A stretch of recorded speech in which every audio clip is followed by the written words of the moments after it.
The godmother of Zambian music, Violet Barbara Kafula, was born in Mufulira in the early 1950s. Her father played in a band called the Black Voice Quartet, and her mother sang as well. It was in primary school that a teacher encouraged her to sing and told her that she had a beautiful voice. She is quoted as saying, "Every time I went to school, I told my mom that I was going to play netball, but I would go to where the band was.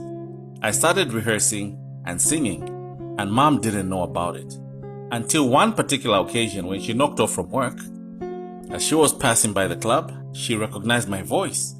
She gave herself away because she came in shouting, 'She should not be singing. She's just a young girl. She'll never be married.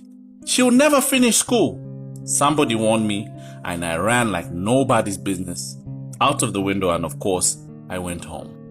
After leaving national service in 1971, she joined Moiseni stores in Lusaka. She started hanging out with a group called Born Free and used to sell tickets for them. She would tell them that she could sing, but they never believed her until they merged with Crosstown Traffic to form the Crossbones. This band later became Amaenge.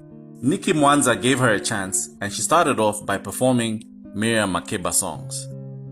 When President Kaunda declared that radio should play mostly Zambian music, she was given a chance to record in a studio, and that is when she recorded 2 songs, namely Mweba Lumebandi and Say That You Love Me. She is quoted as saying, "I remember when we were recording, I was so embarrassed, but the engineer, Nikki Ashley, encouraged me and said that the song was going to be a hit. Nikki and Graham Skinner at DB Studios said we should produce Mweba Lumebandi first, because the song would sell the album later on, and in 2 weeks, it sold about 14,000 copies. There was a time when she once performed at the University of Zambia when the students who were studying Leninism and Marxism almost attacked her for singing about Malcolm X, but the band came to her rescue and she made it out unscathed. Another time, her song, Mweba Lumebandi, was playing in a jukebox and someone recognized her as the singer, and she was almost mobbed by the crowd. But once again, she was saved by the owner of the bar who hid her behind a counter. Her mother kept on saying, "I told you this is not the line to go." She loved being a part of the Crossbones, and says being the only female, they never looked at her as just some girl, but as one of them. When the witch came to Lusaka from the Copper Belt, they lived with Violet, and the 2 groups toured together, occasionally forming the Cross Switch.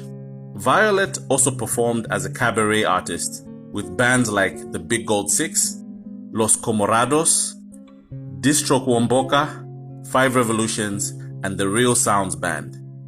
She worked as an office manager at Moiseni stores and also served as the general secretary for the Zambian Association of Musicians. She was a recipient of the Chairman's Award at the Ngoma Awards in 2001. She once toured Botswana with the Witch Band and shared a stage with Percy Sledge. She passed away on 7th August 2018 after a long battle with cancer.